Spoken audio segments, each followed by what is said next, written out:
Charlotte's Web by E.B. White. Chapter 16 of the Fair.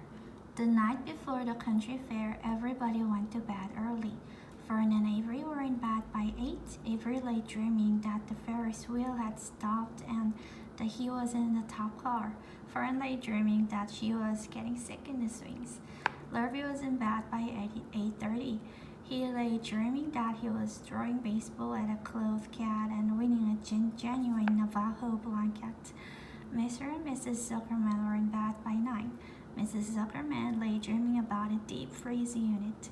Mr. Zuckerman lay dreaming about Wilbur. He dreamed that Wilbur had grown until he was 116 feet long and 92 feet high, and that he had won all the prizes at the fair, and was covered with blue ribbons and even had a blue ribbon tied to the end of his tail. Down in the barn cellar, the animals too went to sleep early, all except Charlotte. Tomorrow would be fair day. Every creature planned to get up early to see Wilbur off on his great adventure. When morning came, everybody got up at daylight. The day was hot. Up and rode at the Arable's house. Fern lugged a pail of hot water to her room and took a sponge bath. Then she put on her prettiest dress because she knew she would see boys at the fair. Mrs. Arable scrubbed the back of Avery's neck and wet his hair and parted it and brushed it down hard till it stuck to the top of his head, all but about 6 hairs that stood straight up. Avery put on clean underwear, clean blue jeans, and a clean shirt. Mr. Arable dressed, ate breakfast, and then went out and polished his truck.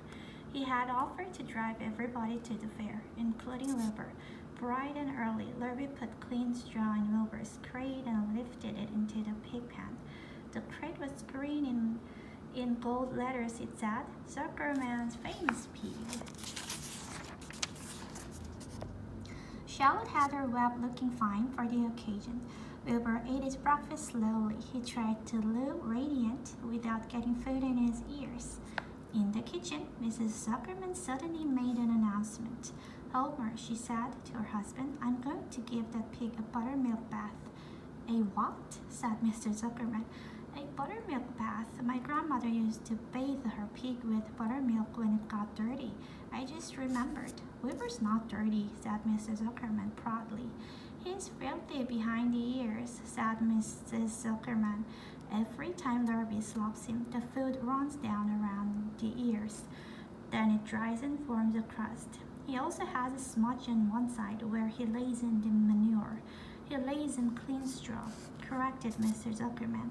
"Well, he's dirty and he's going to have a bath." Mr. Zuckerman sat down weakly and ate a donut. His wife went to the woodshed. When she returned, she wore rubber boots and an old raincoat, and she carried a bucket of buttermilk and a small wooden paddle. "Edith, you're crazy," mumbled Zuckerman, but she paid no attention to him. Together they walked to the pig pen. Mrs. Zuckerman wasted no time. She climbed in with Wilbur and went to work.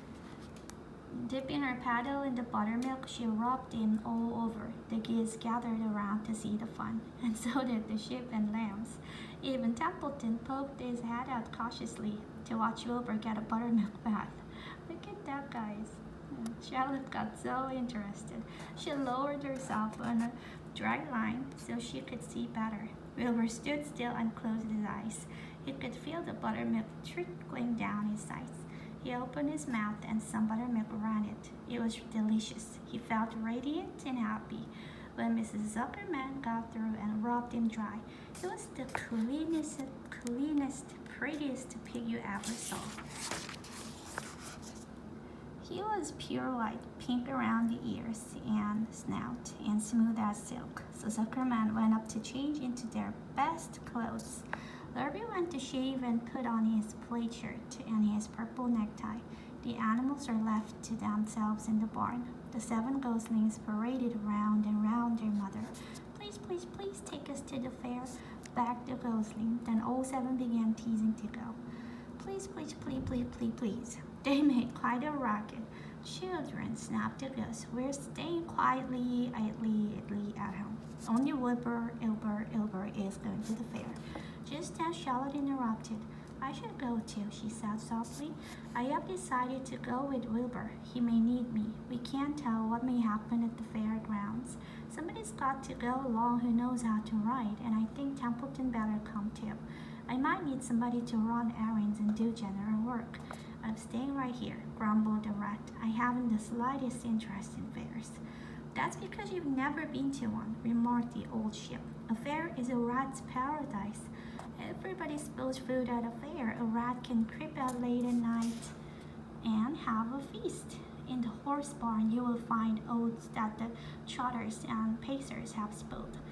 In the templed grass of the infield, you will find old discarded lunch boxes containing the foul remains of peanut butter sandwiches, hard-boiled eggs, cracker crumbs, bits of donuts, and particles of cheese. In the hard-packed dirt of the midway, after the glaring lights are out and the people have gone home to bed, you will find the veritable treasure of popcorn fragments, frozen custard, driblings, candied apples abandoned by tired children, sugar fluff crystals, salted almonds, popsicles, partially gnawed ice cream cones, and the wooden sticks of lollipops. Everywhere is loot for a rat, in tents, in booths, in haylofts. Why, a fair has enough disgusting leftover food to satisfy a whole army of rats. Templeton's eyes were blazing. Is this true? He asked. Is this appetizing yarn of yours true? I like high living, and what you say tempts me. It is true, said the old ship. Go to the fair, Templeton. You will find that the conditions at the fair will surpass your wildest dreams. Buckets with sour mash sticking to them, tin cans containing particles of tuna fish, greasy paper bags stuffed with rotten. That's enough, cried Templeton. Don't tell me anymore, I'm going. Good, said Charlotte, winking at the old sheep. Now then, there's no time to be lost. Wilbur will soon be put into the crate. Templeton, I must get in the crate right now and hide ourselves. The rat didn't waste a minute. He scampered over to the crate, crawled between the slats, and pulled straw up over him so he was hidden from sight. All right, said Charlotte, I'm next. She sailed into the air, let out a drag line, and dropped gently to the ground. Then she climbed the side of the crate and hid herself inside a knot hole in the top board. The old ship nodded. What a cargo, she said. The sign ought to say Zuckerman's famous pig and two stowaways. Look out, the people are coming, shouted the gander. Cheese it, cheese it, cheese it. The big truck with Mr. Arable at the wheel backed slowly down toward the barnyard. Lurby and Mr. Zuckerman walked alongside. Fern and Avery were standing in the body of the truck, hanging on to the side boards. Listen, Timmy, whispered the old ship to Wilbur. When they open the crate and try to put you in, struggle. Don't go without a tussle. Pigs always resist when they are being loaded. If I struggle, I get dirty, said Wilbur. Never mind that. Do as I say. Struggle. If you were to walk into the crate without resisting, Zuckerman might think you were bewitched. I'd be scared to go to the fair. Templeton poked his head up through the straw. Struggle if you must, said he. But kindly remember that I'm hiding down here in this crate and I don't want to be stepped on or kicked in the face or pummeled or crushed in any way or squashed or buffeted about or bruised or lacerated or scarred or biffed. Just watch what you're doing, Mr. Radiant, when they get shoving you in. Be quiet, Templeton, said the ship. Pull in your hat, they're coming. Look radiant. Wilbur, lay low, Charlotte, talkative geese. The truck backed slowly to the pig pen and stopped. Mr. Arable cut the motor, got out, walked around to the rear, and lowered the tailgate. The geese cheered. Mrs. Arable got out of the truck. Fern and Avery jumped to the ground. Mrs. Zuckerman came walking down from the house. Everybody lined up at the fence and stood for a moment, admiring Wilbur and the beautiful green crate. Nobody realized that the crate already contained a rat and a spider. That's some pig, said Mrs. Arable.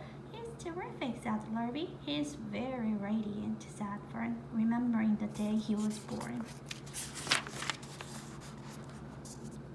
Well, said Mr. Zuckerman, he's clean anyway. The buttermilk certainly helped. Mr. Arable studied Wilbur carefully. Yes, he's a wonderful pig, he said. It's hard to believe that he was the runt of the litter. You'll get some extra good ham and bacon, Homer, when it comes time to kill that pig. Wilbur heard these words and his heart almost stopped. I think I'm going to faint, he whispered to the old ship who was watching. Kneel down, whispered the old ship. Let the blood rush to your head. Wilbur sank to his knees, all radiance gone, his eyes closed. Look, screamed Fern, he's fading away. Hey, watch me, yelled Avery, crawling on all fours into the crate. I'm a pig. Avery's foot touched Templeton under the straw. What a mess, thought the rat. What fantastic creature boys are. Why did I let myself in for this? The geese saw Avery in that crate and cheered. Avery, you got out of the crate this instant, commanded his mother. What do you think you are? I'm a pig, cried Avery, tossing handfuls of straw into the air. Oink, oink, oink. The truck is rolling away, Papa, said Fern. The truck, with no one at the wheel, had started to roll downhill. Oh my gosh. Mr. Arable dashed to the driver's seat and pulled on the emergency brake. The truck stopped, the geese cheered, Charlotte crouched and made herself as small as possible in the knothole, so Avery wouldn't see her. Come out at once, cried Mrs. Arable. Avery crawled out of the crate on hands and knees, making faces at Wilbur. Wilbur fainted away. The pig has passed out, said Mrs. Zuckerman. Throw water on him. Throw buttermilk, suggested Avery. The geese cheered. Lurby ran for a pail of water. Fern climbed into the pan and knelt by Wilbur's side. It's sunstraw, said Zuckerman. The heat is too much for him. Maybe he's dead, said Avery. Come out of that pig pen immediately, cried Mrs. Arable. Avery obeyed his mother and climbed into the back of the truck so he could see better. Lurby returned with cold water and dashed it on Wilbur. Throw some on me, cried Avery. I'm hot too. Oh, keep quiet, hollered Fern. Keep quiet. Her eyes were brimming with tears. Wilbur, feeling the cold water, came to. He rose slowly to his feet while the geese cheered. He's up, said Mr. Arable. I guess there's nothing wrong with him. I'm hungry, said Avery. I want a candied apple. Wilbur's all right now, said Fern. We can start. I want to take a ride in the Ferris wheel. Mr. Zuckerman and Mr. Arable and Lurby grabbed the pig and pushed him head first toward the crate. Wilbur began to struggle. The harder the man pushed it, the harder he held back. Avery jumped down and joined the man. Wilbur kicked and thrashed and grunted. Nothing wrong with this pig, said Mr. Zuckerman cheerfully, pressing his knees against Wilbur's behind. All together now, boys. Shove! With a final heave, they jammed him into the crate. The geese cheered. Lurby nailed some boards across the ends, so Wilbur couldn't back out. Then, using all their strength, the man picked up the crate and heaved it aboard the truck. They didn't know that under the straw was a rat, and inside the knothole was a big gray spider. They saw only a pig. Everybody in, called Mr. Arable. He started the motor. The ladies climbed in beside him. Mr. Zuckerman and Lurby and Fern and Avery rode in back, hanging onto the sideboards. The truck began to move ahead. The geese cheered. The children answered their cheer, and away went everybody to the fair.